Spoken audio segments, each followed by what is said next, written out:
Good morning, everybody. It is so great to see so many of you on this call. Look at all the teams and judges and guests and partners.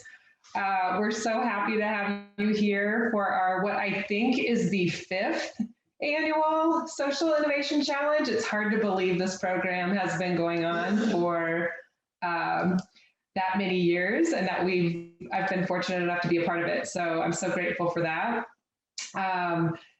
We are excited about, for those of you that have been on some of the calls this morning, we're excited about the work that the students are doing. It's incredibly cool. And it's been an impressive morning of presentations and some pretty tough deliberations from our judges, on the first round.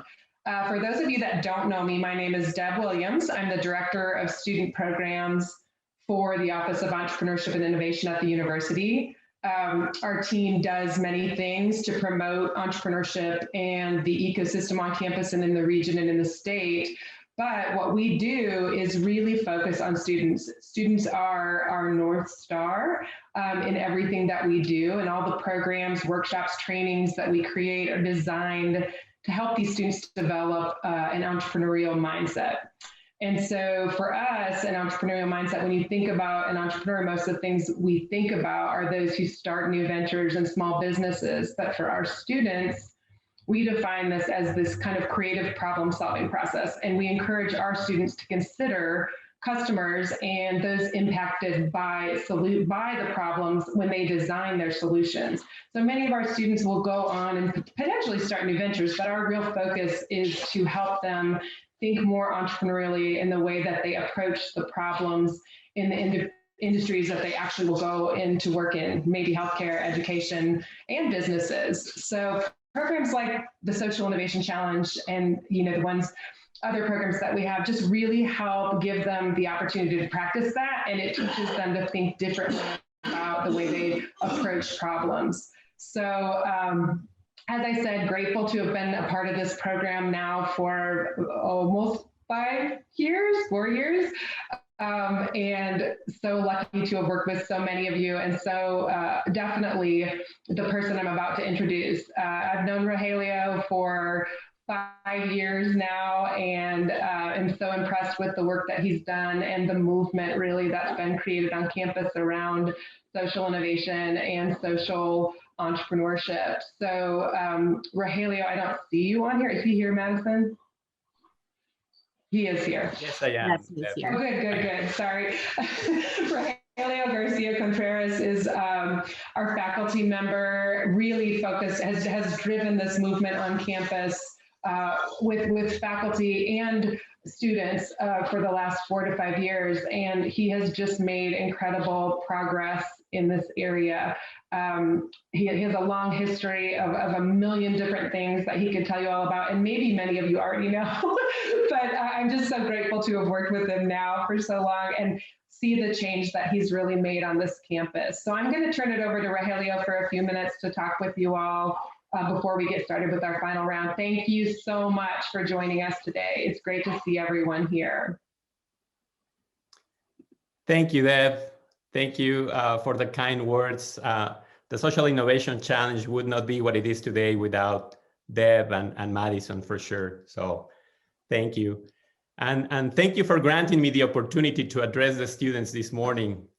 It is always very inspiring for me to hear this group of outstanding students presenting their ideas around problems that have been created as the result of our economic activity and the choices really that we have made to prioritize certain values over others.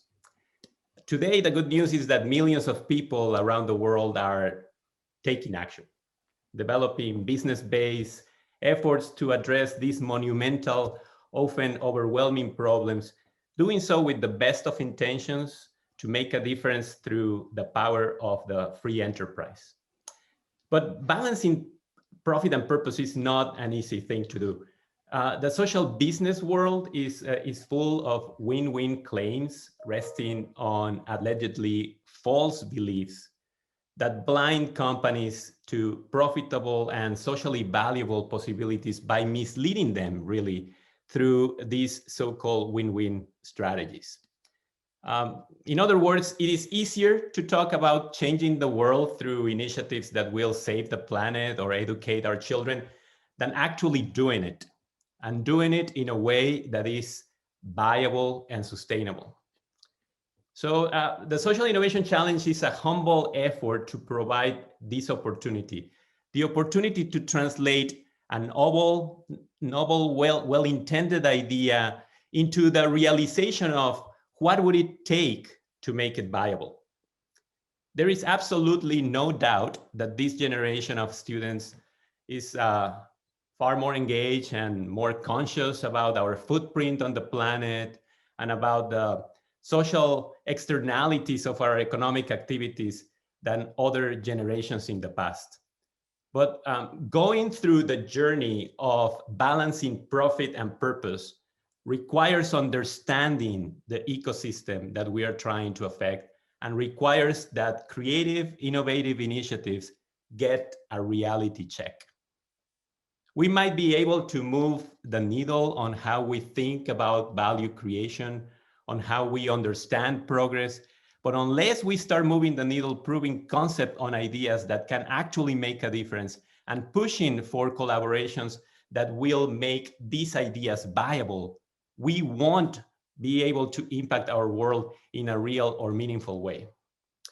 So I want to thank the students for believing in this exercise, for taking a shot at it, for giving it a try. Kudos to all the students in the challenge. Kudos for your dreams of a better world, for your desire to make a difference, for your commitment and dedication to learn what would it take to implement your idea, to actually make it happen. You are an inspiration to me, I know that, and I also know that you are an inspiration to many of us that have had the opportunity to work with you and see the evolution of your ideas along the way.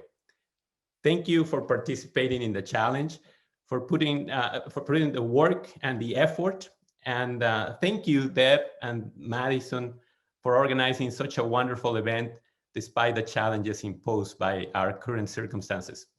Looking forward to the final presentations. Thank you, everyone, for being here today.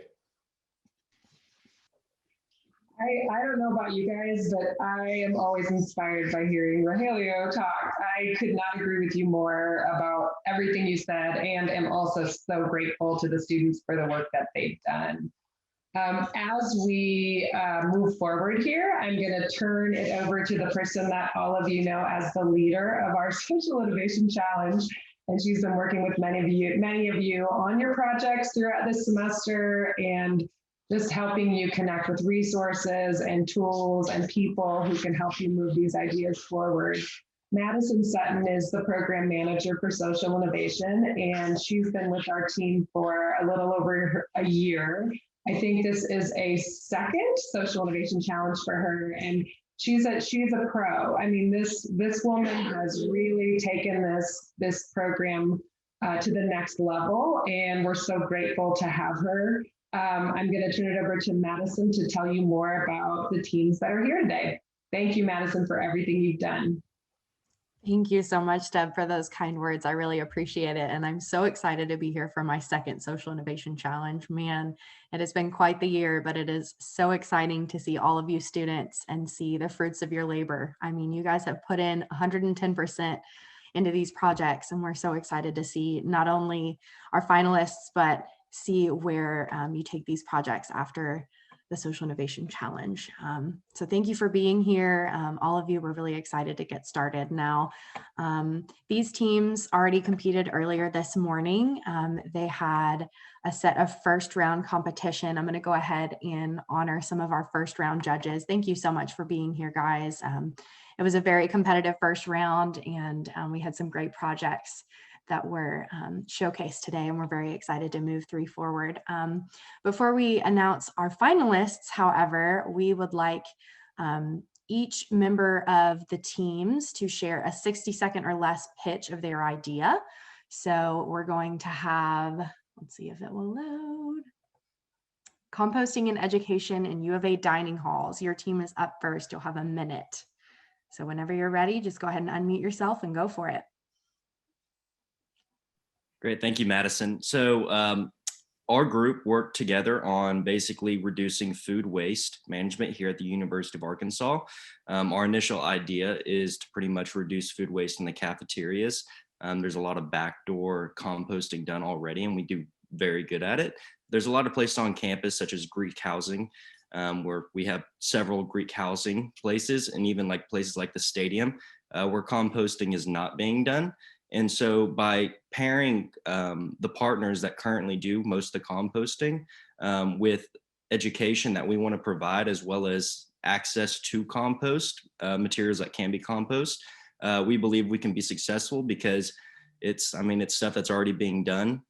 We're just involving the students in this, and we believe that involving the students is really going to be able to help us have long-term effects and really kind of go 100% sustainably. Awesome. Thank you, Tate. All right, next we have Jeevan Innovations. Hi, I'm Erica. So we are Jeevan Innovations, and we've developed a sanitizing solution called Gecko Grain. Gecko Grain is a sticker used on any commonly touched surface in public places that automatically cleans itself without the use of manual labor, a power source, or additional cleaning solutions. So have you ever wondered how geckos climb up walls or their feet never get dirty? Probably not, but these are true facts. Geckos' feet have a self-adhesive properties and kill germs, which is why we choose to use biomimicry to imitate their texture. Our sanitizing strips are 100% biodegradable, eliminating waste. They include an indicator strip alerting users when to change out the sheet. They are non-toxic. They last 1 to 3 years depending on usage and are extremely affordable at only $7.18 per strip. So now let me ask you, is preventing a world pandemic worth the price of a pizza? Thank you. Well done, Erica. Thank you for sharing. Next, we have sustainable concrete. Hi, everyone. My name is Maddie Heel. Before I get started, I just want to say thank you and for everyone who's been here through supporting me and all of us like-minded entrepreneurs. It's been such a blessing and such a wonderful opportunity. So I'm a junior here at the University of Arkansas. Today, I'm pitching sustainable concrete to you.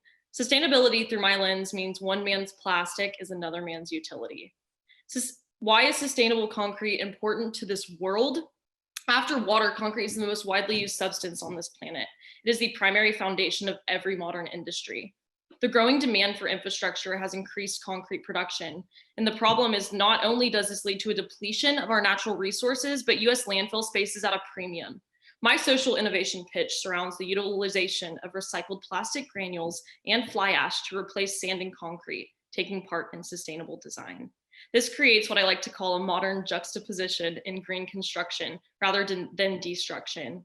It's my wish that a sustainable concrete mixture could lead to a decrease in the accumulation of plastics in the landfills, provide an eco-friendly approach to construction projects using concrete, reduce raw material consumption, and reduce costs in the supply chain. I want to leave you with one thing. According to the climate clock, we have 7 years and 26 days to achieve zero emissions before the damage is irreversible. Let us be the ones to challenge the complacency in the concrete industry and be proactive rather than reactive. Thank you. Well done. Thank you, Maddie. All right, next we have the gasoline runoff project. Hi, everybody. Good morning. So our project is based on solving the problem that gas stations in the United States spill 6 million gallons of fuel every year when people fill up their cars. And this is bad because it costs money and resources to clean it up. It's harmful to the environment and it's harmful to humans through inhalation contact on skin. And so we did a lot of testing and experimentation to figure out the problem at hand and met up with a lot of professionals in business and engineering to create and refine a prototype that will reduce the leaking of gasoline. And we have since designed a prototype on Fusion and 3D printed it. And so there are other solutions to gasoline spillage, such as dripless nozzles, but they're too expensive, and a nozzle attachment, but it slows the flow of gasoline. So our prototype is better because it is cheap to purchase and implement, and it also doesn't affect the flow of gasoline. And so our next steps are to get funding, patent or invention, and figure out the raw materials we need and find a local CNC mill to manufacture our product. And we will also implement this product by either getting gas station managers to purchase it or getting it regulated by state and local governments with a sustainability initiative. Thank you. Well done. Thank you, Mary. All right, next we have 479.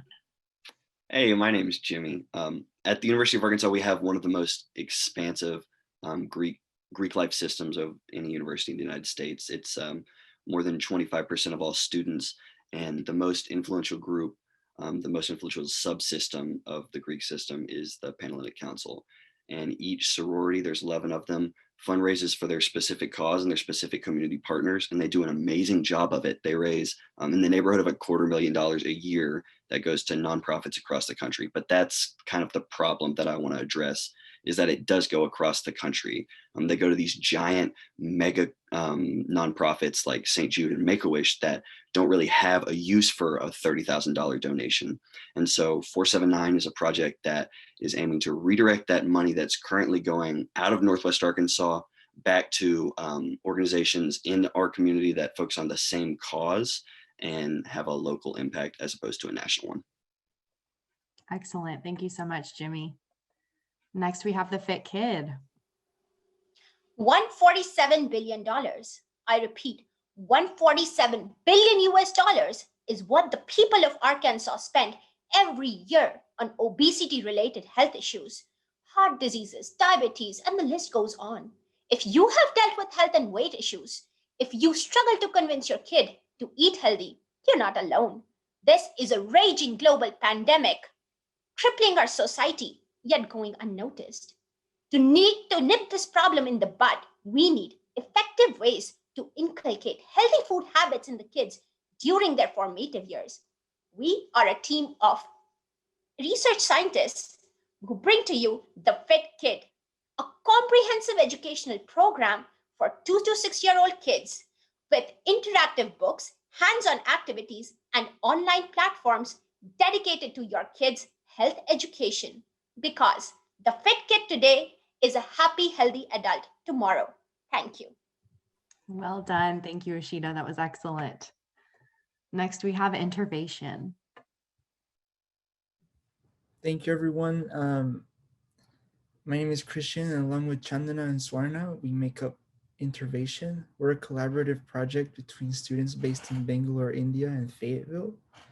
And we want to solve the problem of resource scarcity in American and Indian hospitals, more specifically having to do with patient capacity and ventilator scarcity.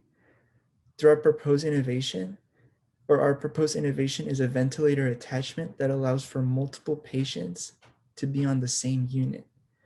And we want to achieve this by fixing the relative inefficiency of the ventilators that we use right now. Using our ventilator attachment would allow hospitals to double patient capacity and improve their ventilator efficiency at the same time. And we plan to do this by partnering with medical manufacturers and partnering with large hospital systems in the US and India as well. Thank you. Awesome. Thank you, Christian. Next, we have minority and women-owned vendors at the U of A. Hi, everyone. So our project is to increase the number of minority and women-owned businesses as vendors at the University of Arkansas. It is a diversity and inclusion initiative to encourage equal opportunity and economic development. So helping specifically in our pilot program, Hispanic businesses that we're proposing is helping them learn about the registration process, the benefits of partnering with the university, and equipping them with skills. So creating this program that is based on curricula and bridging the gap between the two parties that currently exist. Thank you so much, Stephanie. That was great. And finally, we have Loyalty for Tomorrow. Hello, everybody. Happy Saturday. So our team decided to tackle the huge issue of sustainability as far as plastic bag usage. And we evaluated the current approaches towards these efforts, getting rid of plastic bags, and decided to completely flip those incentives on their head. And so we decided to go with a positive incentive for using reusable bags, which is a great solution towards not using plastic. And this is a loyalty program where businesses, consumers, and individual cities are all incentivized to participate in this loyalty program. You continue to rack up points the more you use your reusable bag and through your individualized code. And you can get special offers and discounts at participating local businesses that are providing the bags and are also working with the city to keep up this loyalty program. Thank you. Excellent. Thank you, Carter. So as you guys can see, these students have been working on some incredible projects throughout the semester, and we're so excited to have them here. With that, I'm going to turn it over to Jared Spiller from Kraft Heinz. If it were not for the generous support financially from mentors and judges, we would not be able to have this program without Kraft Heinz. So we're very thankful for all that they've done for this program and their continued support. So with that, I'm going to go ahead and turn it over to Jared Spiller. Thanks, Madison. Hey, good morning, everyone. As Madison said, my name is Jared Spiller. I'm the head of sales for our snacks, kids, and beverage business supporting Walmart here in Northwest Arkansas. I've had the pleasure of working for Kraft Heinz for over 12 years and have spent the last 2.5 years with my family here in Rogers. I was introduced early in my tenure in Rogers to the Social Innovation Challenge about 2 years ago now and have been actively involved since. I wanted to start by first thanking Deb, Rogelio, Madison, and all the faculty involved in the development and execution of this great program. I know they put in a lot of work behind the scenes to ensure success of this event. I also wanted to thank the mentors and community partners for their support and dedication to the program and students. I know the students greatly value your guidance and support along the way. Lastly, I wanted to say how much admiration I have for the students. I'm sure you all can relate, or some of you can relate to this, but I remember back when I was in college and the biggest challenge I took on every day was getting myself out of bed and trying to get myself to class. These students recognize the importance of social responsibility and are dedicating their time to better our local communities, country, and even the world. I mean, you all are truly amazing, and I agree with Rogelio. I'm completely inspired every time I engage with you all, and I look forward to this event every year. Man, 2020.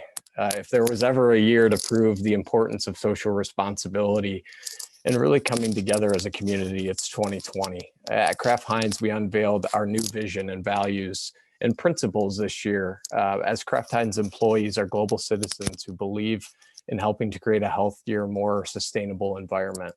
We recognize we face an ever-changing marketplace and environment for our employees to serve their customers and community and truly challenge ourselves to be better every day.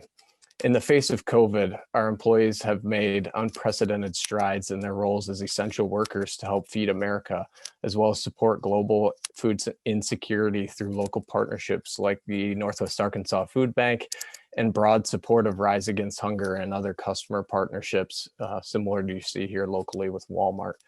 We believe that programs like the Social Innovation Challenge are critical for our company to support, ensuring we are all holding ourselves accountable for making an impact and change. I've spent a lot of time from a formal standpoint, so let's get to the important part, which is announcing and advancing the teams to the final round. I just want to pause and say, regardless of the outcome, I want to reiterate how amazed I am with your hard work and commitment to this program, and I hope that you continue to push your ideas forward after today. So without further ado, the teams that will be moving on to the final round are from track 1, Gasoline Runoff Project. Congratulations. From track 2, Women and Minority Owned Vendors of the U of A. Congratulations. And from track 3, Sustainable Concrete. Excellent. Thank you so much, Jared, and congratulations to our 3 finalist teams. We are so excited to hear your presentations here in just a minute. So as you prepare to share your screens and get ready, you're going to present in the order that was just announced. So the gasoline runoff project, you will be presenting first. So whenever you're ready, we can go ahead and get started. As you prepare, I'm going to go ahead and recognize our judges really quick. We have some exciting final round judges that will be with us today. Here they are. And judges, if you want to, you're welcome to introduce yourself if you'd like. Jared, would you like to get started? I mean, you already did introduce yourself, but we'd love to hear from you again. Sure. Yeah, I'm coming to you live from an icy cold basement here in northern Michigan, where I'm working through the end of the year. But I won't take too much time. I'm excited to be here. Like I said, I've been involved for a couple of years and just looking forward. I've seen a few of these and been involved with the organization here for a bit, and just can't reiterate how inspired I am and look forward to a tough final round here. Thank you. Next, we have Adil.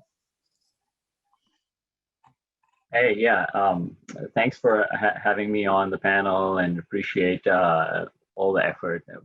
I'm happy to see, although I'm here on the final round, happy to see what all the other teams have also done. It's just an incredible effort and set of projects, so much ideation, and not holding back on the aspirations. So that's impressive. I did want to share, just years ago, I was at business school in North Carolina, and sustainable enterprise was a course that some of us took. I didn't, and it was hard to kind of connect, even though a lot of us believed in the importance of it. Hard to connect to the business world and the reality. So what Rahelia was saying earlier about how you make it real and sustainable and scalable is so important, and I like how the teams have approached that, because that's really how you can affect change. So looking forward to seeing this discussion. Excellent. Thank you, Adil. Glad you're here. Alyssa?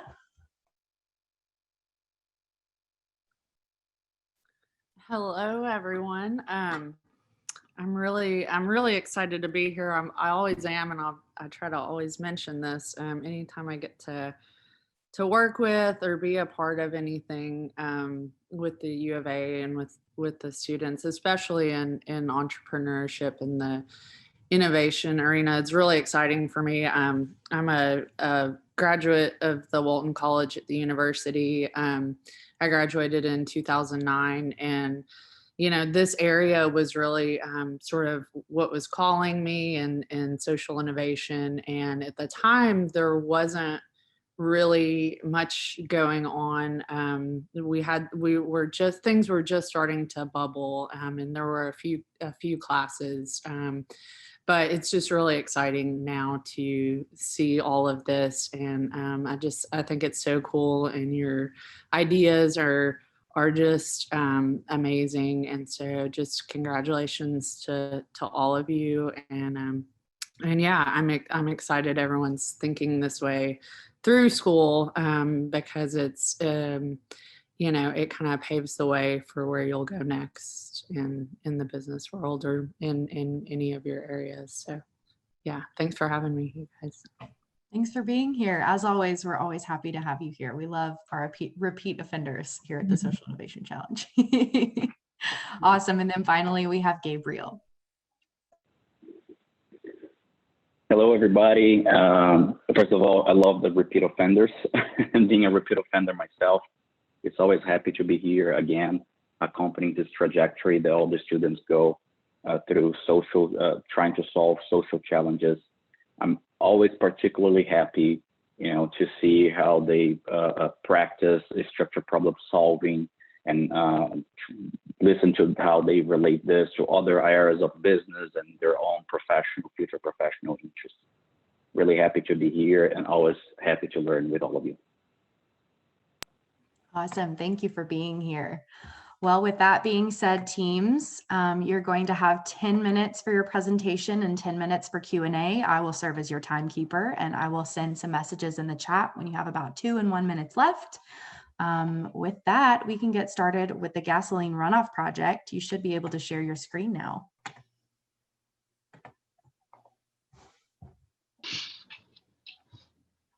And team, you can start whenever you're ready. Mary, are you ready? Yes, I'm ready. Excellent. All right.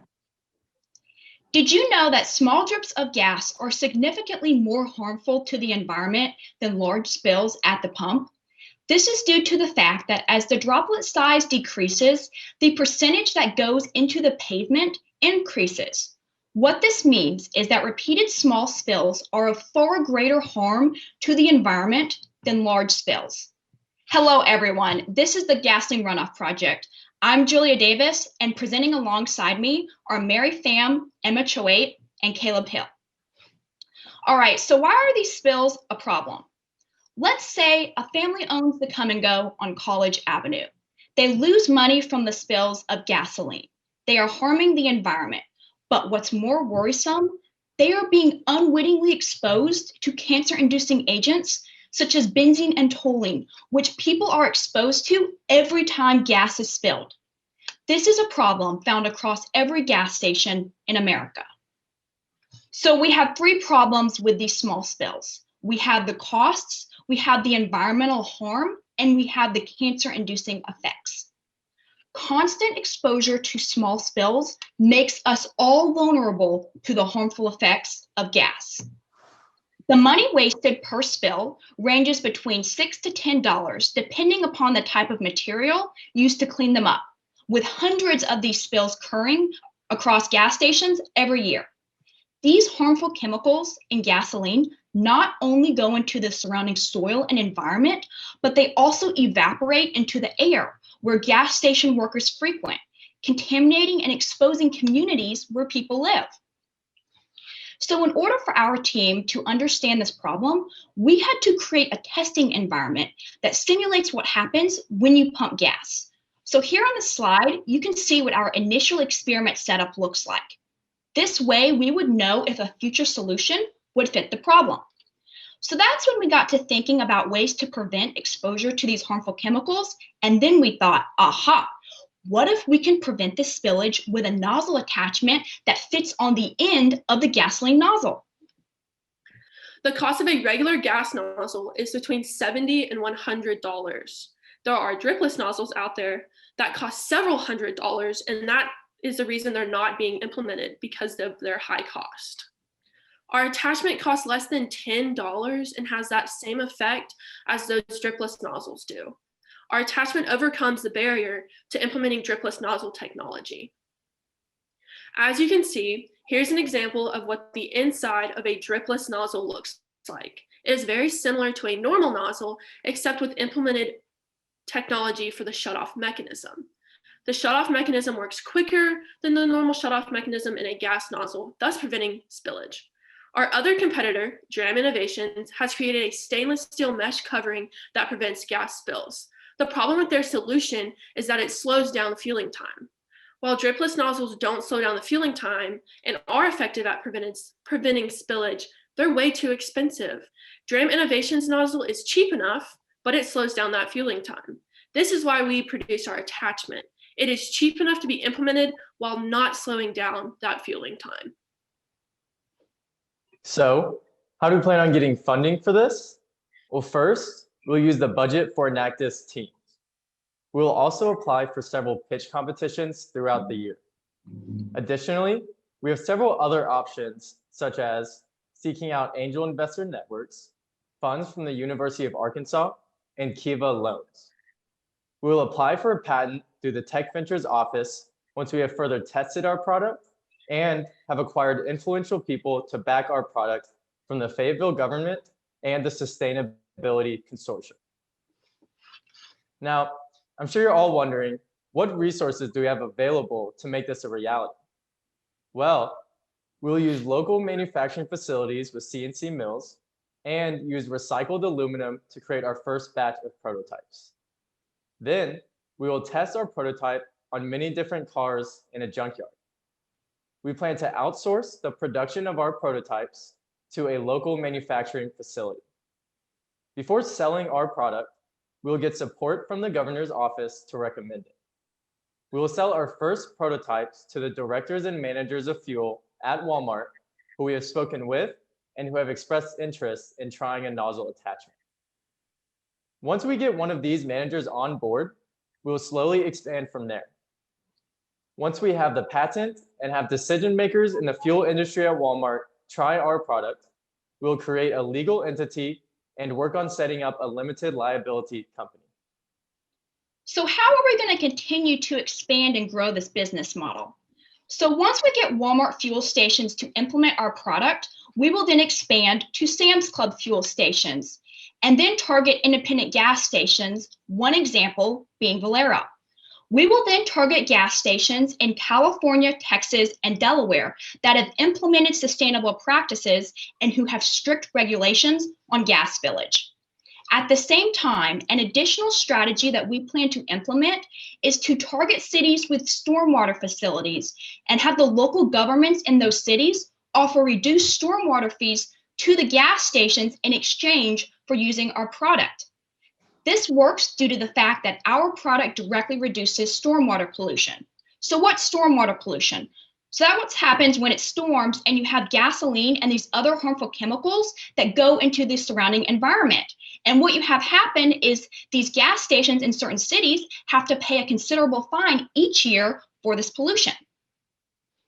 Now, in order for our business to continue to be sustainable and grow on its own, it will be connected to the U of A, where students each semester can enroll in a 3-hour course related to their major, whether that be engineering, supply chain, marketing, or a sustainability role. This structure is modeled after the Forever Red student-run business on campus, where students each semester enroll in a 3-hour course and help to run the business. Our goal is to not only help out the environment, but leave a legacy at the U of A with this project and inspire future generations of students to use their entrepreneurial skills to create real change in the world. So does everyone remember the family owning the come and go example that I gave earlier? All right, so now that they have our nozzle attachment, they are saving several $100s at that one gas station. They are no longer harming their nearby environment, and they and their customers are not being exposed to the harmful cancer-inducing agents in gasoline. With this device, we will be able to overcome the previous barriers in getting dripless technology adopted at the pump, and we will create a path to more sustainable operations at the pump. Now, we look forward to hearing and answering your questions. Great job, team. Thank you. So like Julia said, now the floor is open to questions from our judges. Hey, Julia, I have a question for you and team. And first of all, amazing, really well done and really well thought through. And feel free, whoever wants to jump in to answer this. Does this exist currently in any facet, whether it's either statewide or industry in general, or is this truly a brand new prototype and a brand new process at the pump? Yeah, so the only closest competitor that we have is a dripless nozzle attachment that you saw on that previous screen, owned by Jeevan Innovations. They're a Canadian company. We researched that, and they were not able to get that product implemented in Canada and not in the US, no. And I have talked to several regional managers and directors of fuel at Walmart, and they say that this space has very little innovation. So there is room for people to come in and create a product such as ours.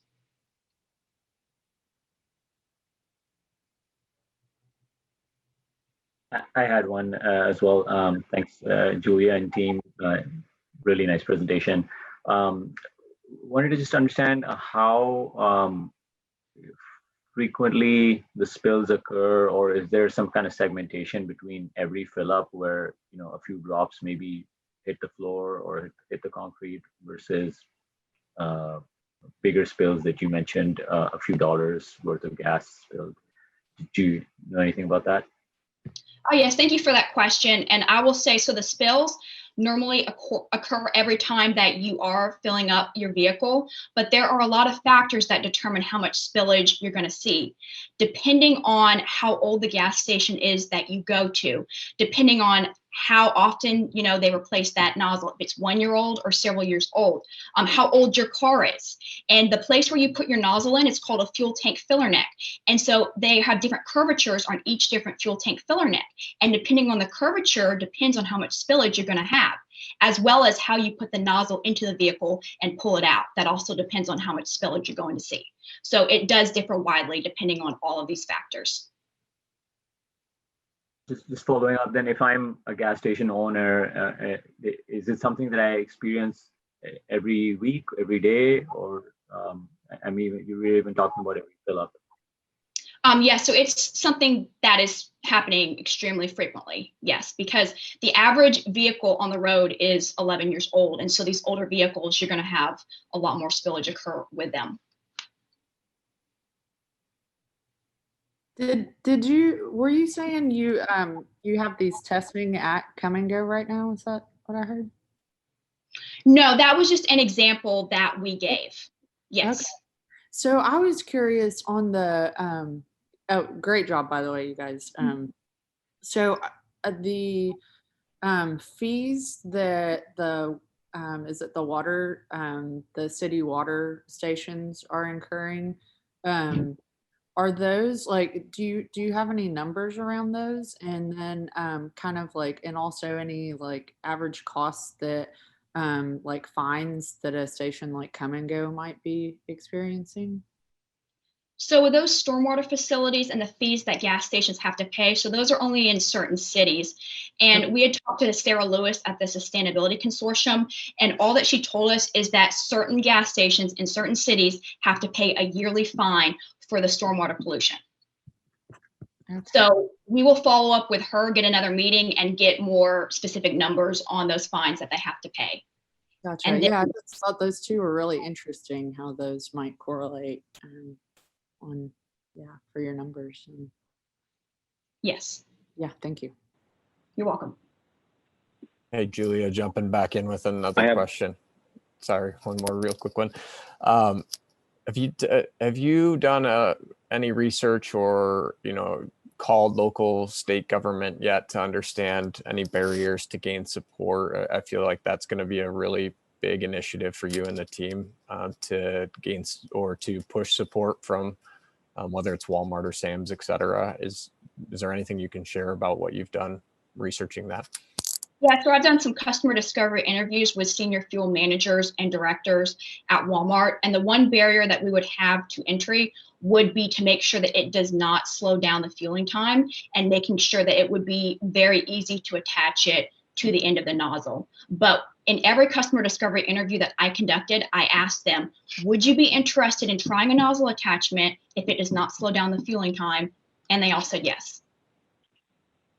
So that is our primary barrier, and that is our one goal to work on.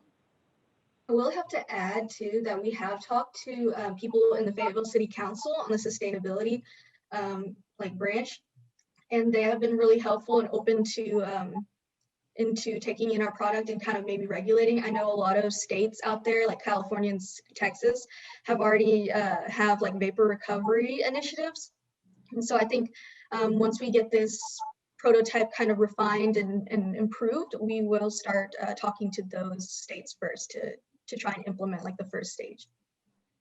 Thanks, Mary. Terrific. I have a short little question, but by the way, fantastic presentation, very clear. Thinking about sustainability, and as you guys mentioned, is also going to be a student-ran organization, which I think is fantastic.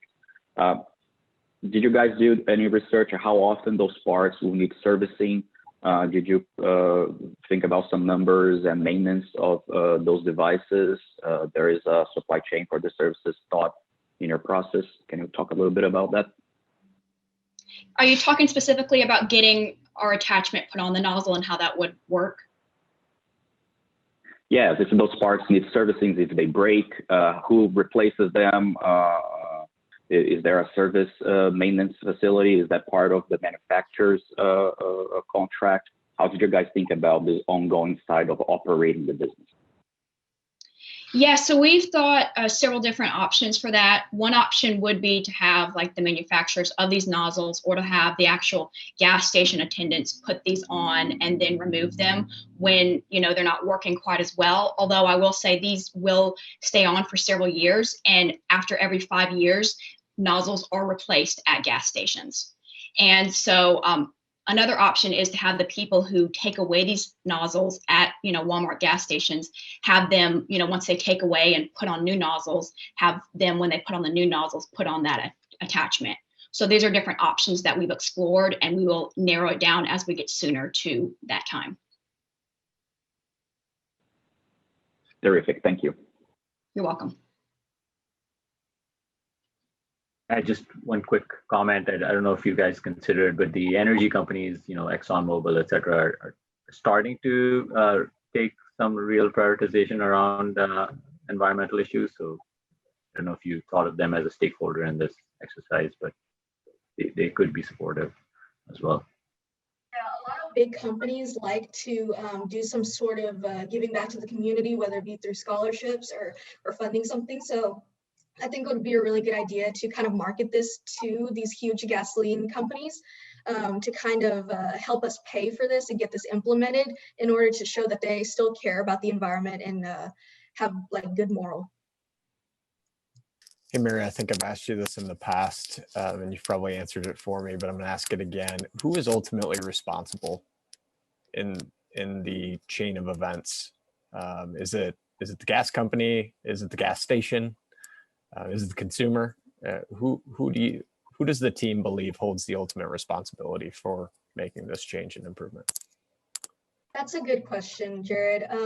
I believe we have been going back and forth on figuring out who's going to pay for this, who has a responsibility for this, and I think there's a lot of kind of stuff that goes back in history with the creation of these nozzles, making them so that they leak in the first place.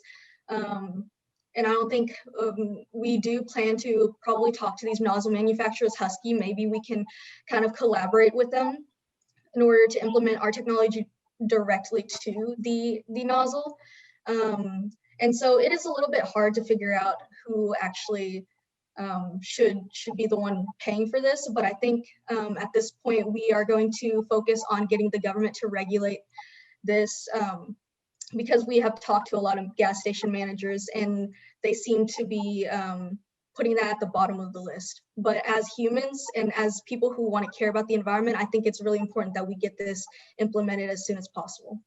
And I think, Julia, if you would like to add anything. Yeah, so I would like to add that, yes, we would also try to get the government to regulate it, but our first strategy is to target these gas station chains, specifically with Walmart.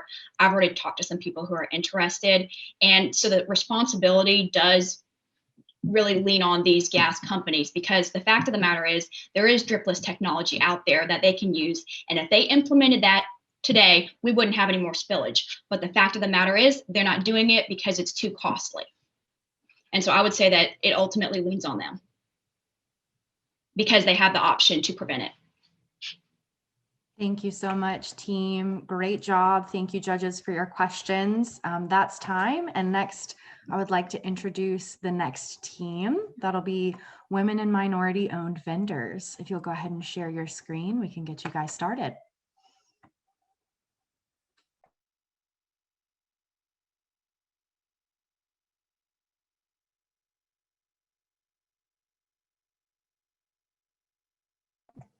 And you can begin presenting whenever you are ready. Okay, great.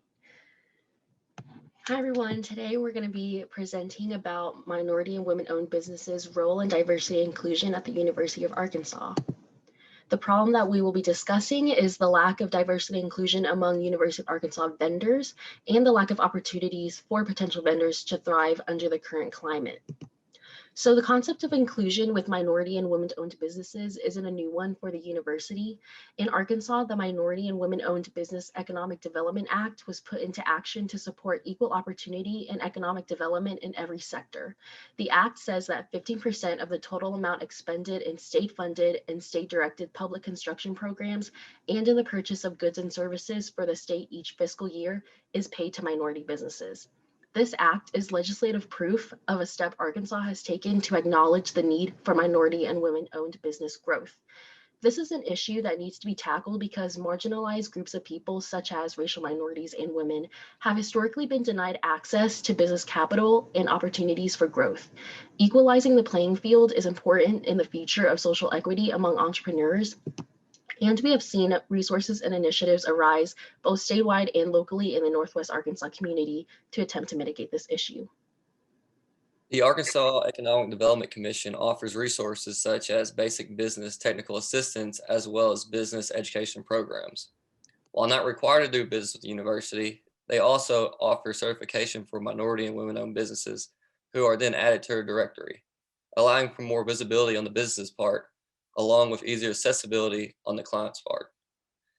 This graph is a breakdown of the classifications of certified minority and women-owned businesses in Northwest Arkansas.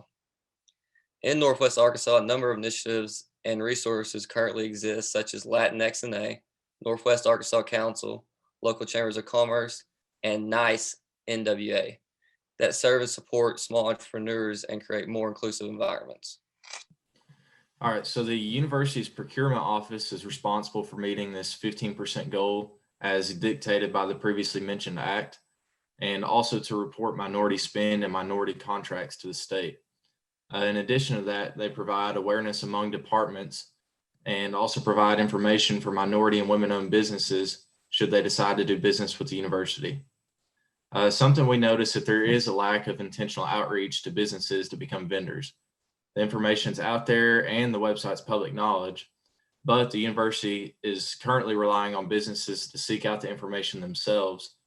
And we feel that it's valuable to do dynamic recruitment if we're trying to increase the minority vendors. In order for a business to become a vendor with the university, they must go through an extensive procurement process. They've got to be registered in the system, which includes a vetting process, which is basically just a background check to confirm their business status.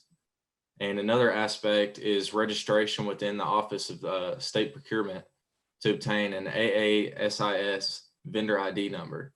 And that's required in order to add minority classification. If businesses do not have this vendor ID number, then regardless of the amount of spend the university puts into minority and women-owned businesses, the state reporting portal does not recognize or count it towards the university spending and support for minority and women-owned businesses. The university has recently become a lot more active and urgent in this matter. This initiative is one that was chosen by the UARK Leaders Program, which is an action learning project intended to address areas of need at the university. These leaders recognize the lack of intentional outreach, the kind of stuck mindset where the university has a tendency to stick with its old vendors, and there's no program or initiative currently on campus. These hindrances are what we're talking about when we said in the problem statement on how the current climate is one of the obstacles for potential vendors. To sort of sum up each piece of issue that we were supporting in the past slides, as well as how we would propose would be a solution to these problems, the first is the lack of intentional recruitment. We mentioned that there are a lot of internal resources, the procurement website, trying to educate department heads and the people making the purchases, university newsletters, and etc.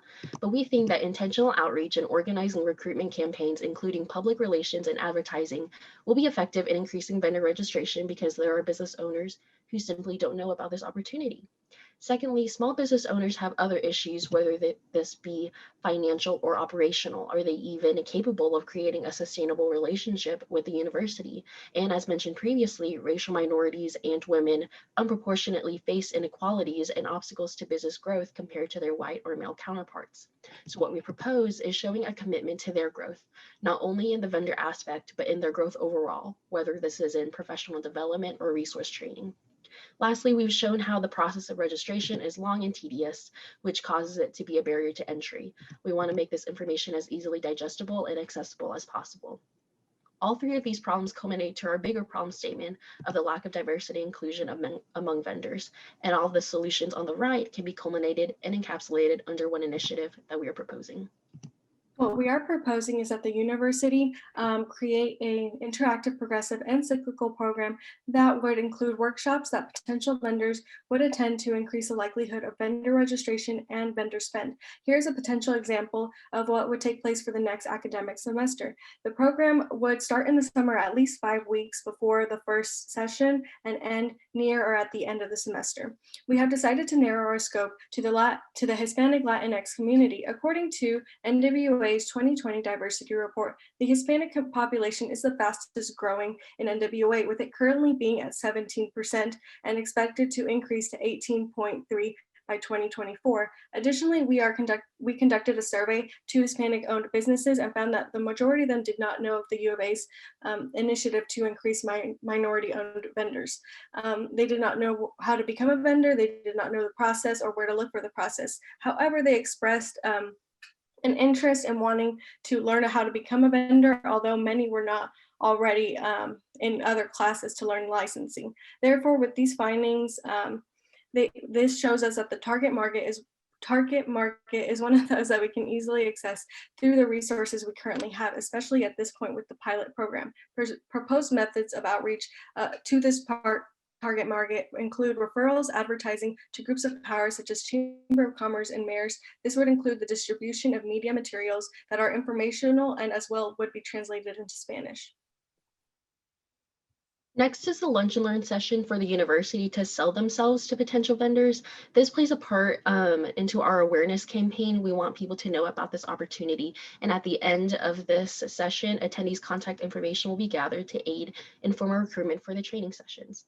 So next are the training sessions. Although we do want potential vendors to be knowledgeable in the registration process, we also want them to be capable of being a strong, viable vendor with high probability of being chosen out of a large list of vendors. So that's why we propose sessions that equip these potential vendors with skills such as letting them know about resources specifically for Latinx members, allowing for collaboration on issues that other business owners encounter, encouraging a camaraderie, and teaching how grants can be utilized as a means of financial capital.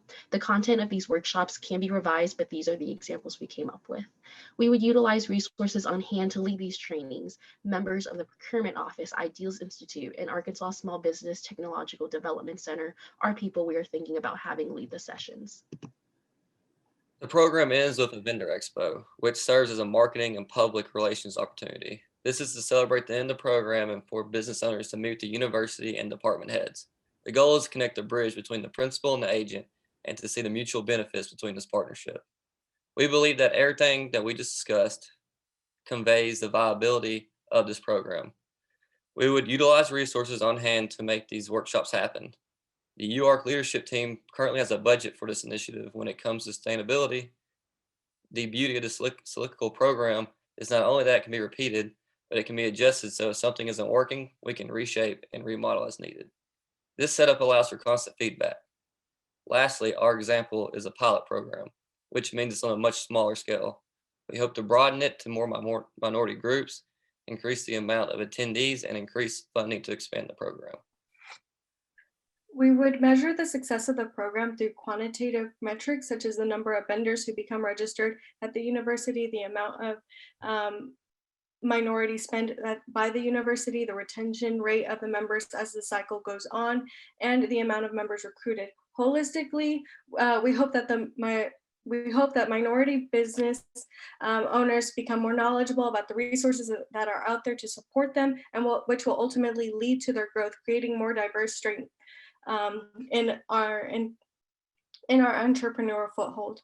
Our hope is to help people by elevating entrepreneurs. We are allowing their impact to the community that is created through their products and services to be elevated as well. All right, we want to thank y'all for tuning in and listening to our presentations, and we hope that we've been able to convey the need within the university to increase minority women-owned businesses as vendors, and we're looking forward to your questions. Thank you, team. Great job. Now I'd like to turn it over to those judges for questions.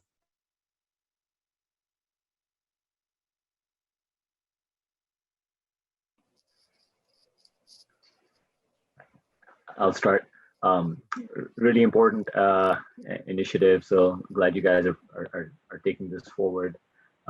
Just wanted to ask, can you give an example or two of who might benefit from this in your first round, focusing towards Latin businesses? An example of what the university programs are that could connect with businesses.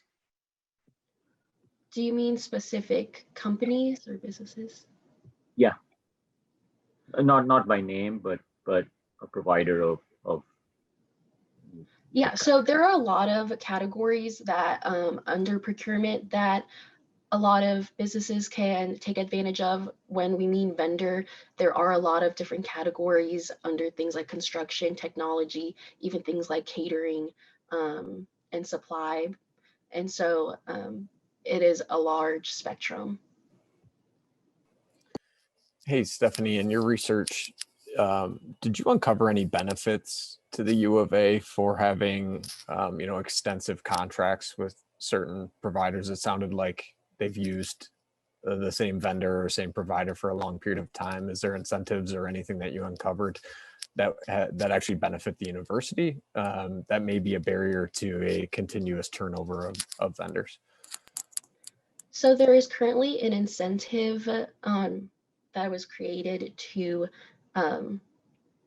for the university to use minority vendors. So under procurement process, there's a bidding process that happens. And so if the university wanted to work with a minority owned business, the threshold for the bidding process would be, I think it's $40,000 instead of a lower amount. And so that way they don't have to go through the bidding process, which is extensive and more difficult. And so that is an incentive for the university to consider minority or women-owned businesses. Do you know how often they bid? Does it vary by area, or is it an annual bidding process? Just trying to understand how the process, as you think about scalability and viability, is how frequent that the opportunities come available for new businesses to get in. I believe it's project by project. In the bidding process, these are for projects that are larger. So like I said, the $40,000 projects rather than smaller scaled ones.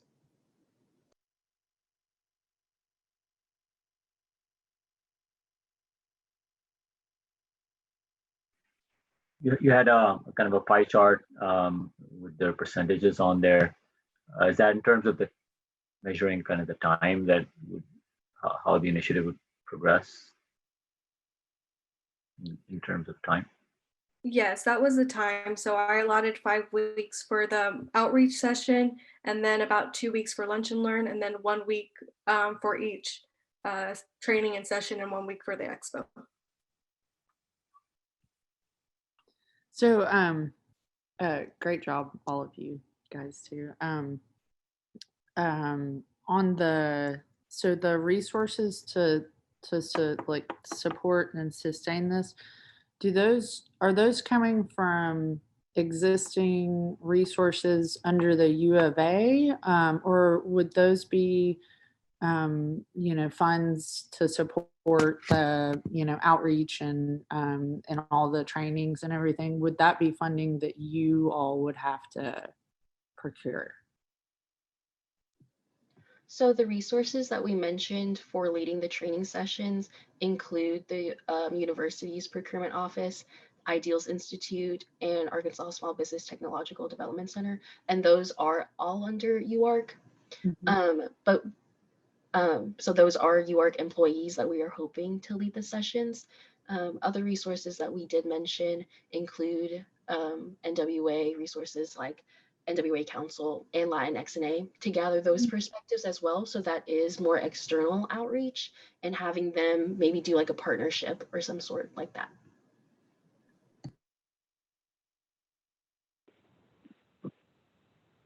Well, I have a brief question. It's probably because, it wasn't clear to me. How often those training sessions happen that think about sustainability?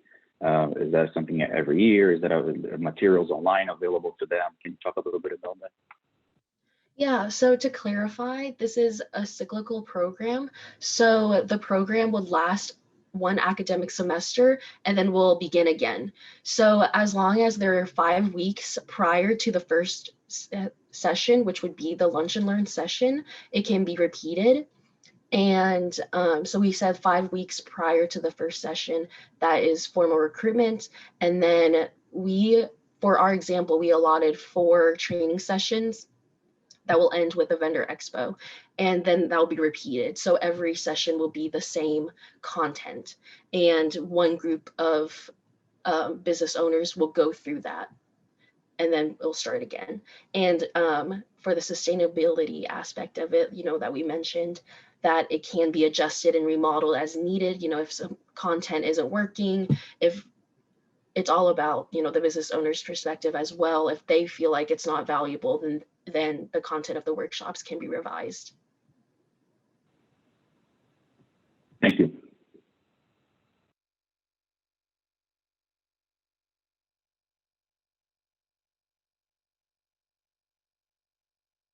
All right. Do we have any other questions from the judges? And if not, we have about 3 minutes remaining. If we have any questions from the audience, we'd be happy to take those as well.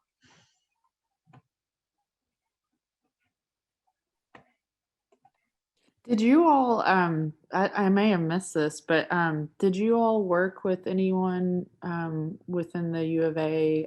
Did you have any mentorship within any of the, like the procurement department, or anybody that you were kind of working along with this? And then also, what was their reaction and like receptiveness to this? Yeah, so we worked with Whitney Smith in the procurement office, giving us all that information about the website and what they are currently doing to meet this 15% goal. And our other mentors include people who are in this meeting right now, Dr. Don Johnson and Dr. Yvette Murphy-Irby. They've been really helpful introducing this problem to us and letting us know what they would like to see happen at the university. And I believe that they enjoy our project. They've been really reciprocative and giving us feedback, but that they're very on board with our project, including the procurement office, including Whitney. Excellent. So we have about 2 minutes remaining on that Q&A. Any final questions from the audience?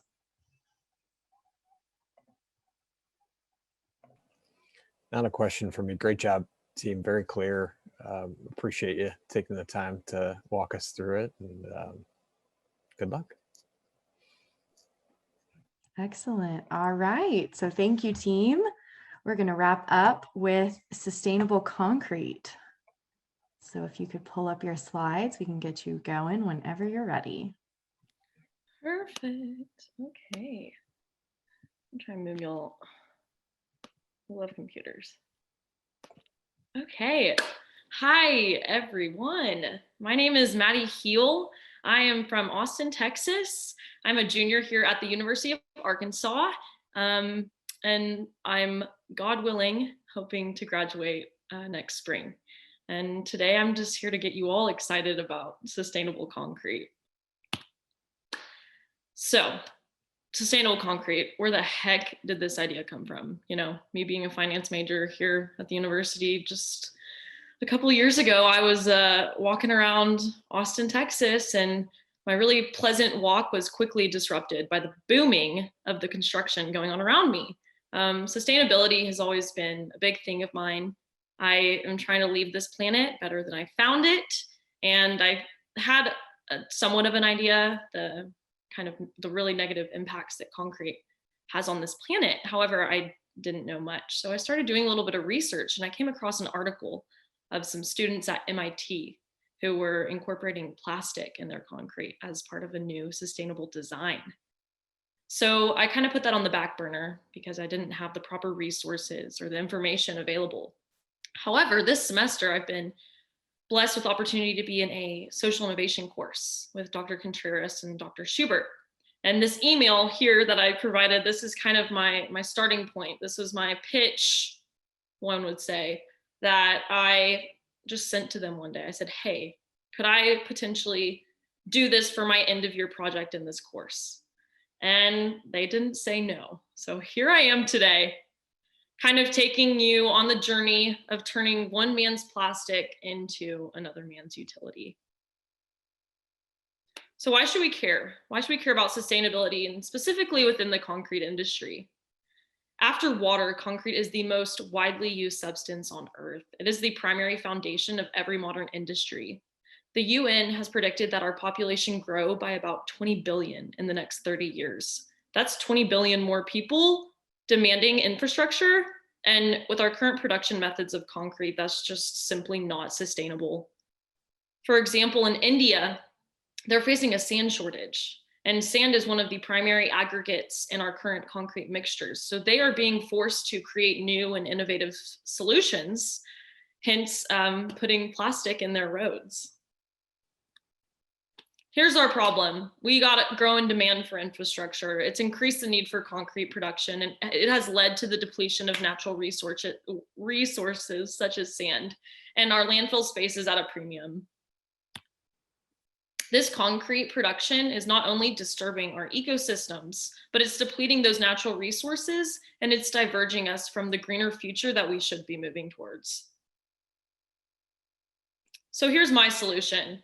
It's the utilization of recycled plastic granules and fly ash, which is a byproduct of carbon that's been burned for energy, to replace sand in concrete as part of sustainable design. Not only is this creating a modern juxtaposition in green construction, but it's also alleviating some of that negative connotation that does come within the production of concrete. So what the heck could this do? It's going to decrease the accumulation of plastics in the landfills. It's also providing an eco-friendly approach to construction projects involving concrete. We're also reducing our raw material consumption and reducing costs in the supply chain. How are we going about this?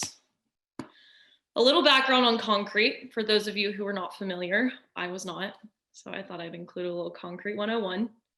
We got our water, a little bit of air. The Portland cement serves as our binder, our binding agent. Our coarse aggregate are those larger rocks and pebbles that go in this mixture. And then you have your fine aggregate, which is that sand. It almost makes up about half of these mixtures, which is a little scary because we are running out of it. My proposal, we're replacing a portion of that fine aggregate, which is that sand, by about 20% with an SLA. The SLA stands for synthetic lightweight aggregate, and that is that combination of the melted fly ash and recycled plastic. So this mixture is aimed to create a lightweight concrete. The properties of this concrete have a bulk specific gravity of a little less than 2.2 versus your normal concrete mixtures, which is about 2.6. So we're looking at lighter impact projects such as with masonry units. So you see those blocks right there, bridge decks, and your common asphalt mixtures. What are the benefits of this plastic? Not only are we recovering and reusing two really large quantity materials from our waste streams, but we're also finding some economic advantages as well by using these cheaper materials. And something really cool is, I was not familiar with the plastic classification scale before going into this, but it's basically a scale, it's 1 through 7. So your 1s and 2s are your water bottles, your common clamshell, food containers, those are really commonly recycled. However, you got your 3 through 7s. Those are your heftier, chunkier, not so fun pieces of plastic that are just getting thrown into landfills. And the mixture that I'm working towards is actually incorporating those mixed plastics as 3 through 7. So not only is this opening a new market segment for this plastic, but it's creating a new product. And you might be asking, is this sustainable? And I'd say, heck yeah. All right, this is the coolest thing, the cherry on top to what's been going on with my research. So a couple weeks ago, I was just browsing Google, looking for more information on my concrete research, and I came across this patent, and it actually incorporates those 3 through 7 plastics, which is a huge game changer because this industry, really the recycling industry, that the people who are recycling those 3-through plastics, they don't have any buyers for these plastics. They're just kind of hanging out. And the professor, Christopher Swan, he was one of the inventors of this patent. I hunted him down. I'd kind of shot my shot with him. I reached out, I said, hey, I got a couple questions. I'm a little curious if you'd have some time to chat. And he was really keen on chatting and keen on the idea of commercializing this. And he just, at the end of the day, he said, I would love for this to be used. So where are we going? Where are we moving with within this project? I ideally would like to start local. I'm here just kind of starting that research within incorporating the fly ash and the plastic within the mixtures. So Southwestern Electric Power Company is a power plant with our fly ash located in Gentry, Arkansas. And Brightmark is a global organization that focuses on recycling. And a really cool initiative that they're actually working towards right now is focusing on finding new use situations for those 3-7 plastics.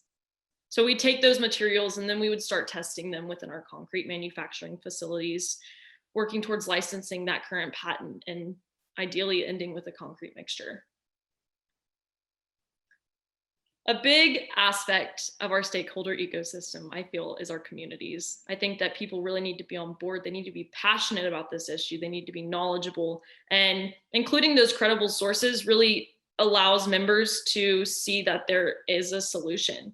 I faced a major roadblock, no pun intended. I was really excited to say that. In the beginning of my project, because it's a lot of information. It is very complex. And the deeper you go, the more you see that, there's just so much going on. But I reached out to a professor, civil engineering professor here at the university, Richard Welcher, and he had CC'd me in an email with another engineers kind of chatting back and forth about my concept. And something that really stuck out to me is he stated, I didn't see any glaring, there's no way you could even consider this and you're wasting your time elements of her concept. So I think that credibility and that source of just allowing me to feel like, hey, this is not maybe the craziest idea ever. It gave me a lot of hope, and that's kind of why I'm here today. Thank you, Richard.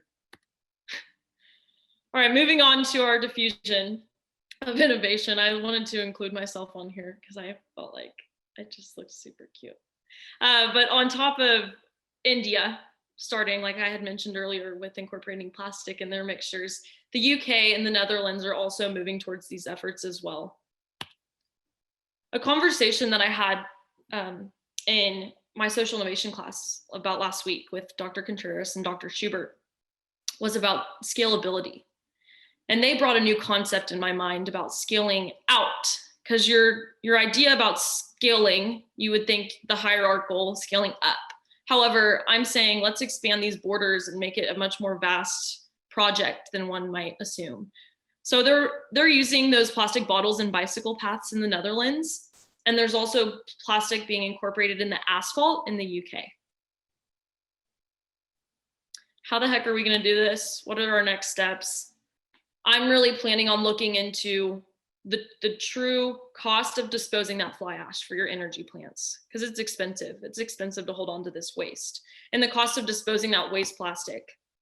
How can I come in and create a happy medium and say, hey, let me take that waste off your hands at a lower rate than that of your current disposal? We're running out of time, you guys. And I'm also running out of time with my presentation. But the last thing that I would like just to really stick in your brain about this is that why not challenge these borders? Why not ask the hard questions of, why haven't we expanded on this concept? Why haven't we really challenged the complacency in the concrete industry? So I thank you for your time and look forward to questions. Thank you so much. Judges, any questions? Hey, Maddie, have you done any testing, whether just small, in lab, on university? The reason I ask, I'm curious on, so you referenced sand and replacing sand, but how you are expecting or how you're going to accomplish the grind necessary out of the 3 through 7 plastics and what that would take. So I'm just curious if you've done any initial work to see just true viability from a very small scale. From a very small scale. It's funny that you had mentioned that, because we had actually discussed me potentially making a sample at some point on this journey. I've started to experiment on my own, just grinding plastic in a blender and getting some of the coal. I don't know, it just, those beginnings of just having these materials in my hand and mixing it with the other elements that go into concrete, that's kind of the extent of that research that I have been doing. However, like I've mentioned, my next steps are really reaching out to those plastic recycling plants and kind of gaining that melting process within how they're reusing those plastics.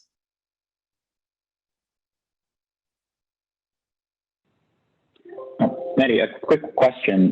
When you're talking with the professor or industry professionals or everybody that you chat on your idea, have you ever had any conversation about like supply chain, how these materials will reach plants and how sustainable those supply chains would be? Can you talk a little bit about that? Yeah. So who was it that I had the conversation? I think it was Richard Welcher. He had discussed with me the shipping of sand. It's very expensive if you, really depends on your geographic location on the grid. So if you're not located near a water source, really with those sand availabilities, it's going to be a lot more expensive to ship those materials to you. This is a really novice concept that I've been formulating in my head recently. It's kind of creating these sub hubs in a way of that vast distribution of your recycled materials that are coming from your local recycling plants and that coal. I do understand that the energy, there are different disbursements of energy plants just in the United States. And so finding a way to be able to provide those materials on a much more local scale. And that's kind of how I'm looking into the supply chain elements of this. Thank you. Of course. I've got a question, or maybe a couple. I'm trying to look back at my notes, but great job on your, excuse me, on your presentation. And I really enjoyed your approach and your authenticity. So good job. Would you just be looking to replace the sand and the fine aggregates out of the current, makeup of concrete? Is that that was the kind of 50%-ish? That was kind of it's that sand. So Okay. that's a lot of times in those lightweight concrete mixtures, you have your synthetic lightweight aggregate, and that synthetic lightweight aggregate is often man-made. They also have used expanded clay in other times. However, that is also a natural resource. So basically, we're just replacing that SLA in terms of combining these two materials. Fly ash has been used before. It is a common replacement of a portion of our Portland cement. It's a lot cheaper. Really, from like an economic standpoint, people have started moving towards replacing portions of that cement with fly ash. So, and then you said the recycling companies are having trouble selling or having buyers for their number 3 through 7. That is like whole recycled materials, not processed, right? Yes. Okay. So then have you looked into like the costs and stuff for like what it would look like to, is it like this massive purchase that you have to have like a tugboat, or is it, can you like get your hands on some of that for like some testing? I had reached out to a couple of women within the recycling plant here in Fayetteville. They gave me a few contacts to reach out to in terms of gaining just some of that plastic. I don't feel like I would have a problem with that in terms of testing. If I run into one, we'll figure out a way to get around it, but I'm not too worried about that issue. Yeah, no, definitely not. It seems like a great opportunity, really. I mean, for if they're having trouble getting rid of it, I Yeah. think that's a good problem to have. Your supply there is something that people want to get rid of. Yeah. So, what are some examples of number 3 through 7s? So I included a couple pictures of those toy houses. They're huge. They're bulky. They're just people. I mean, you think of recycling with your cute little water bottles. Those are so easy. Fayetteville's actually pretty picky when it comes to recycling. So, just starting to incentivize large corporations who are wanting to improve their corporate models, even getting those partnerships involved in terms of saying, hey, like, let's really amp up our recycling programs and efforts and partner with our local communities to make sure those plastics are getting recycled, so then we can put that back into our building.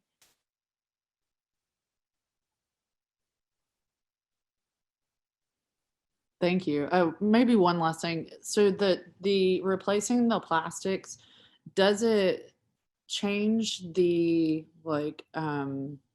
I don't know, and I don't know this area, but like the structural soundness. So like, is the weight supported in the I mean, is there much? I think you said like 2.2 versus 2.6, but is that something that like a company that's using concrete and as a huge part of their business, is that something that is going to be like this huge scary barrier with like using this product versus what they've known for forever that works and is sound? Do have you looked into that or thought about that?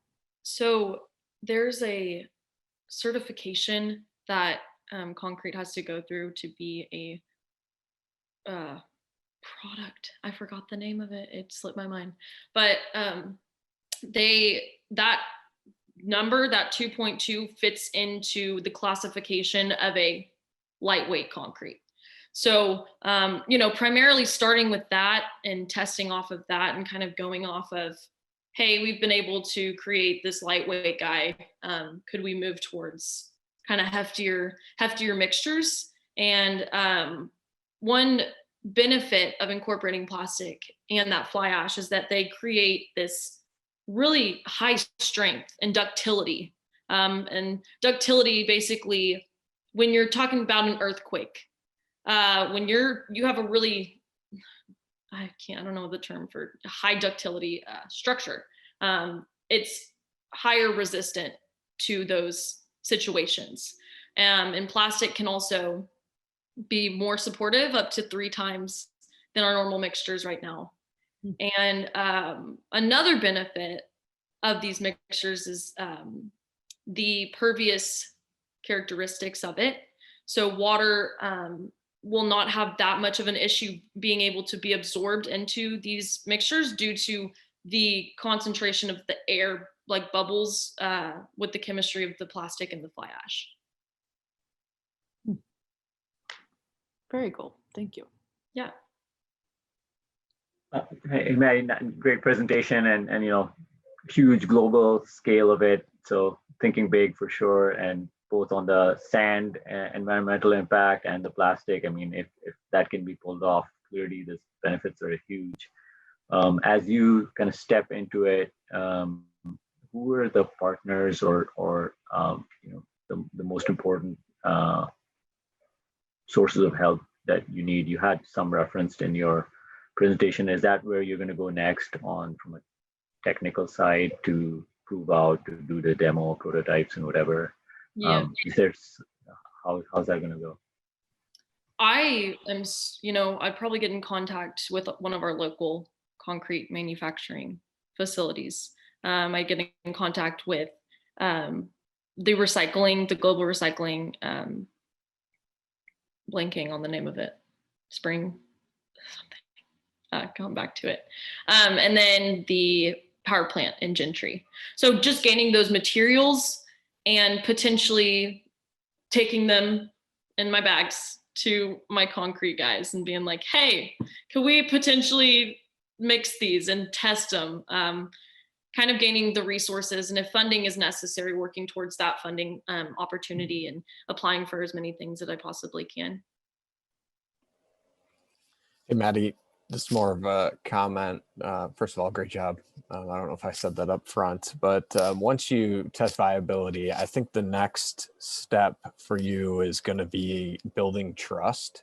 When you think about contractors, builders, because I think when you think of construction, the incentive is somewhat with the end user or the the home or the road or et cetera. But I believe a lot of the cost benefit and the trust that you're going to have to build is actually through the operational portion of this. So I guess it's more of a challenge to you is go prove viability and then start to think about how you market and build trust and equity within the proposition, because ultimately we've been making concrete the same way for a very long time. And I think that's going to be a challenging barrier for you. Yeah, I completely agree with you on that. I think it's been the mindset of if it ain't broke, don't fix it. And a lot of this viability is going to come through trust within myself. And do I believe that this product could work?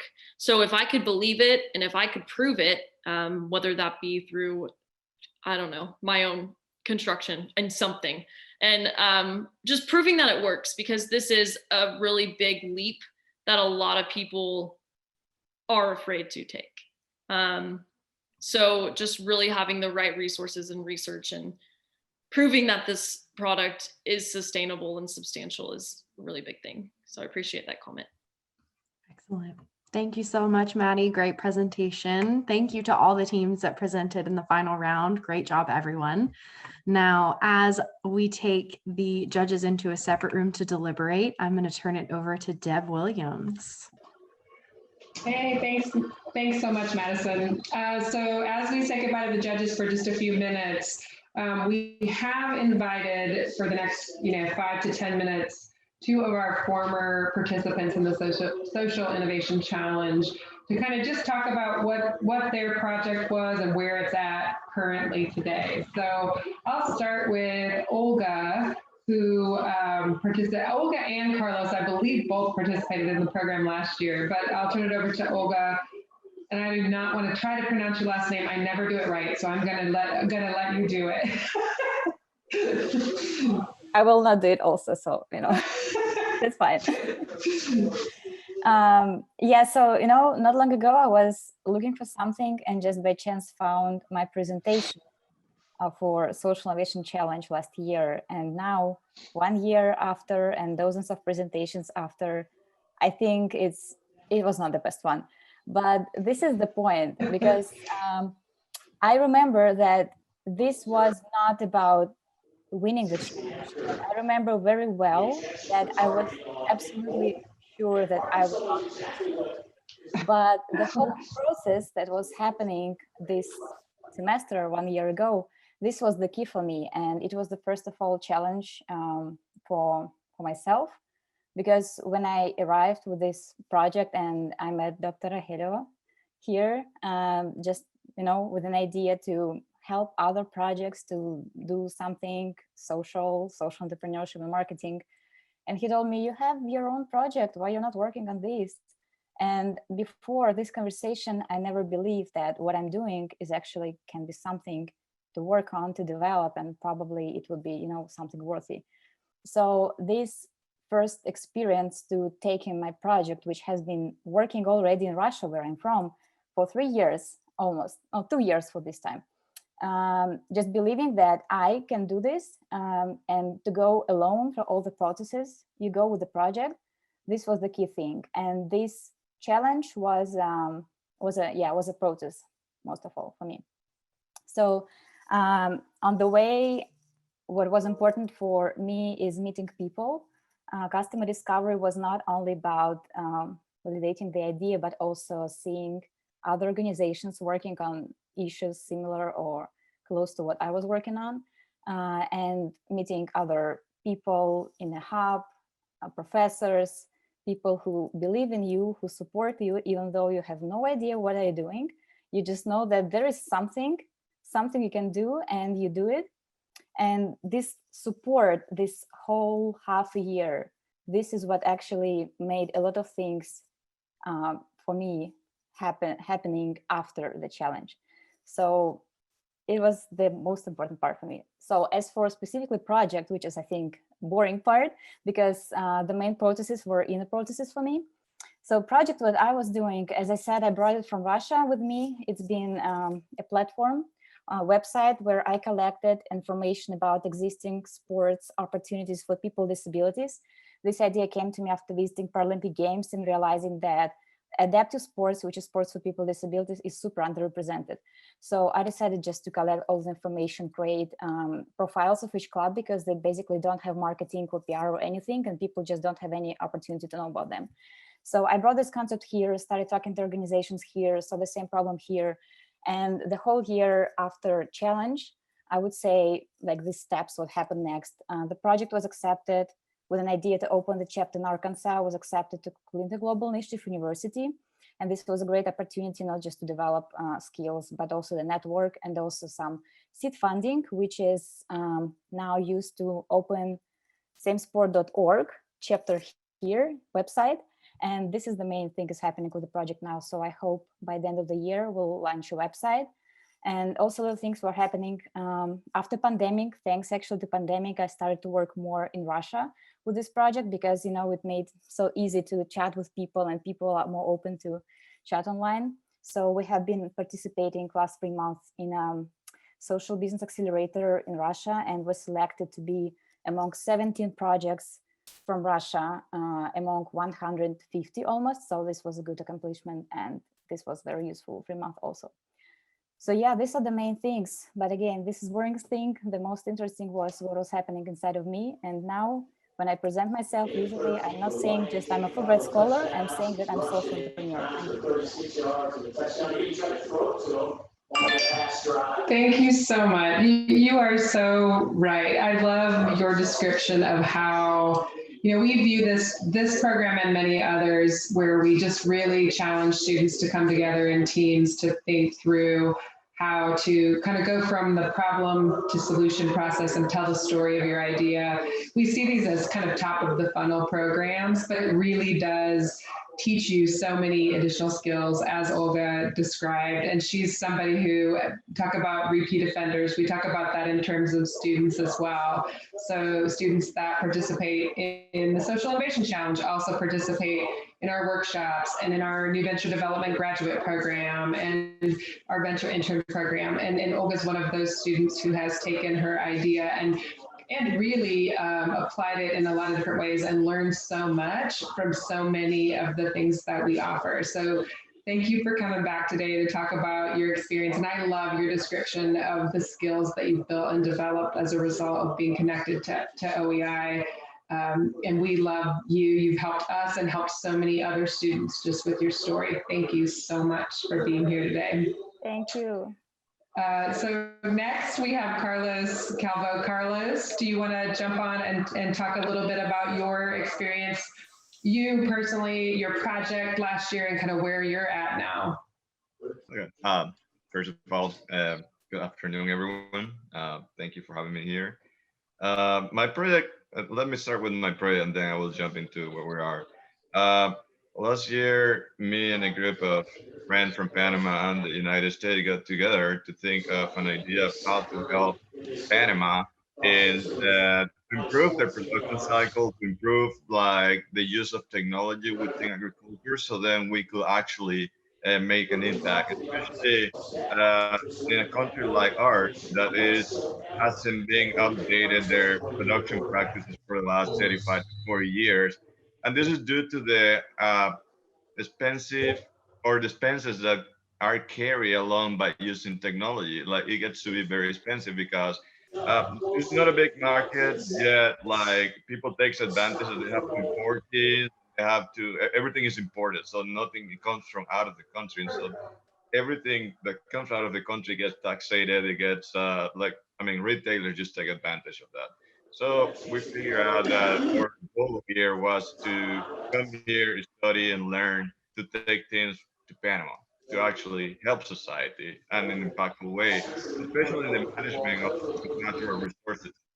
I mean, natural resources are the most important assets we got, and especially water. We have been experienced like a lot of effects due to climate change, and we're really interested in solving that. So when we met Rogelio and the entrepreneurship office and all of the crew in the brewery house, we really weren't expecting to have such a big support, as I would say. Like we have been used to Panama, where you don't get like a big backup from your community when you try to do entrepreneurship. So for us, it was amazing. Like it just opened the doors for like connections to improve our skills of presenting, pitching, developing business models and whatnot. And that was just a big improvement for us because we're engineer students. Like we just talk technical stuff. We're really bad at presenting business. We're really bad at presenting innovation. Like everything that we show was also technical, so like complex. And honestly, now looking back, I'm don't really know what I used to do that, but now we learn. And so ever since the Social Innovation Challenge, which our team was just wonderful to do the presentation and putting it together last year, ever since we finished that stage, we've been working really hard in doing partnerships and deploying our system in different sites. We have a big backlash whenever COVID surged and all of the shutdowns and all of that were taking place. But we decided that that was not going to be the thing that was going to stop us. So because we couldn't go to farms and to deploy our system and whatsoever, we decided that we were going to build our own like lab outdoors and one indoors. So we got accepted to the iCorps one program at the university with the STEP program. And we got funding. So we used all the funding in buying the equipment we needed and getting the space, getting everything we needed to actually do our own testing center. We even built one in the garage of the house just to have it for the winter because it's really hard to produce things outside during the winter and we still have to develop our system. We also got to finish the Clinton Global Initiative. We just finished it. Olga was a part of that too. And just last week, well, actually yesterday, we went to the Garland Research Extension Farm down in Garland. And they told us that we are free to use any of the resources, any of their greenhouses, and any of the 7 acres that they're using to produce. So we're very happy that by next spring, we're going to be actually deploying our system in a major scale rather than just having it in the garden or just in the garage. So that's where we're standing right now. And it's been a lot of progress. It's been a lot of help, like getting to know the social link canvas is just wonderful. Like it just simplifies your work. And well, I think like if you have any questions or anything, I'll be able to answer them. Thank you. That's so great. Thank you so much, Carlos. And I apologize for my microphone. I think I had some background noise in there. So thanks to both of you for coming. Does anyone have questions for either Olga or Carlos?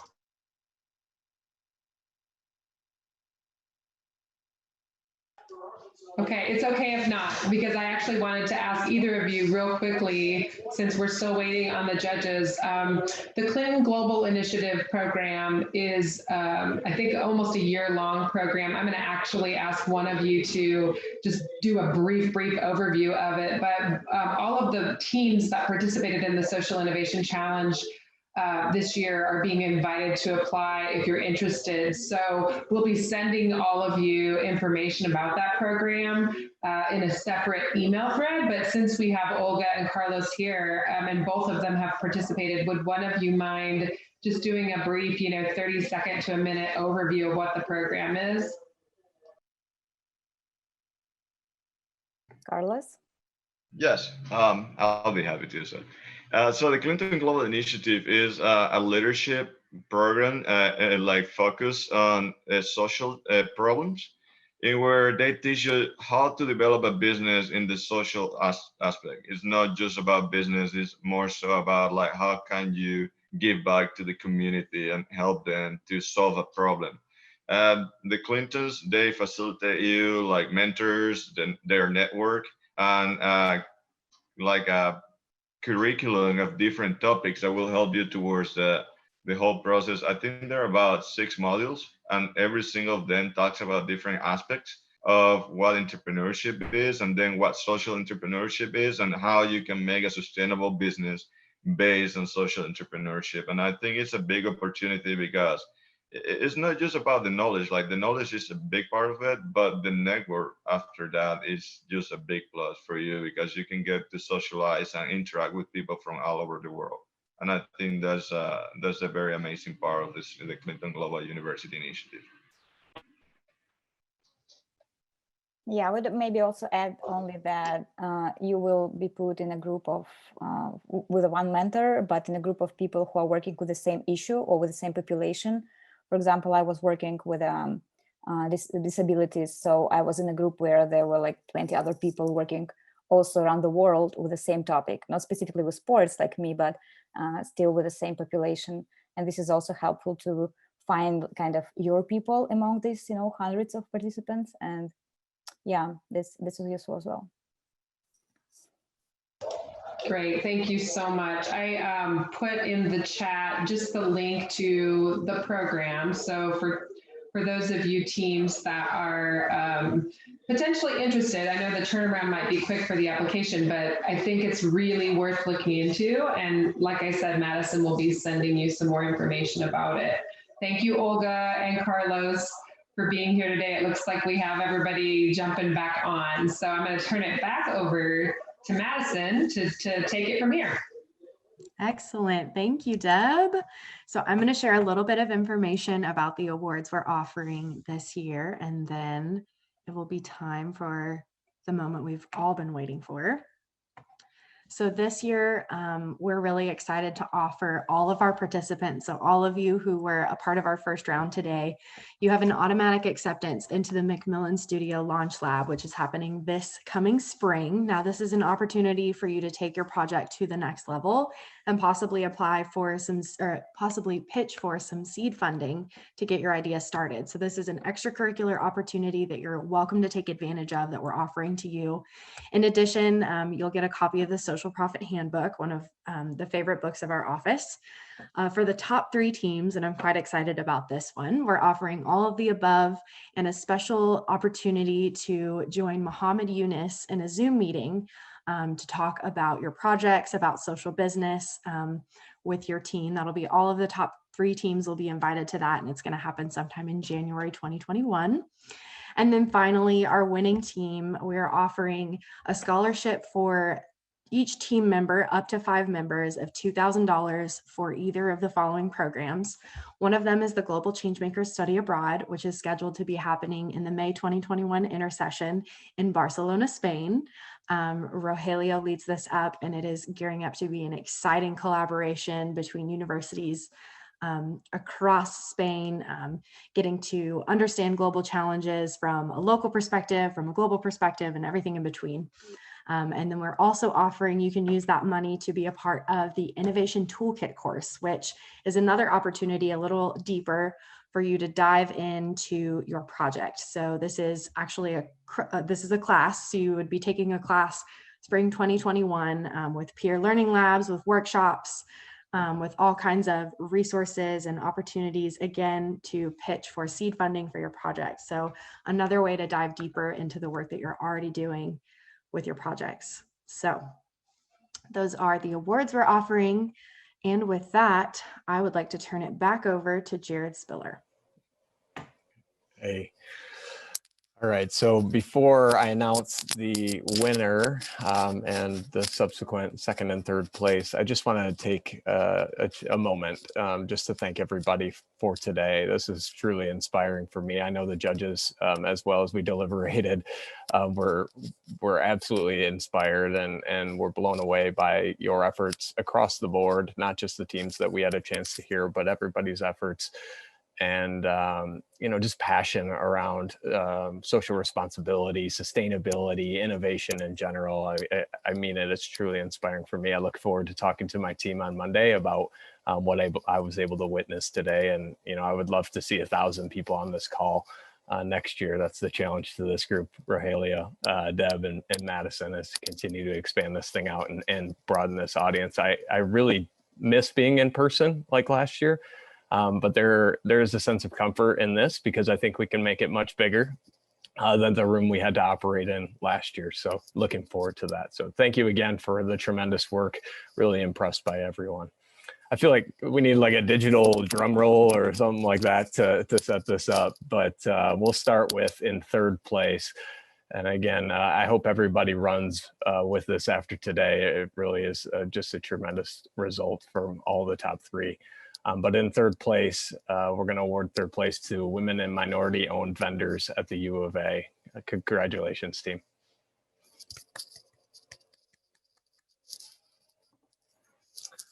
All right, with a lot of deliberation, in second place, Sustainable Concrete. Maddie, tremendous work.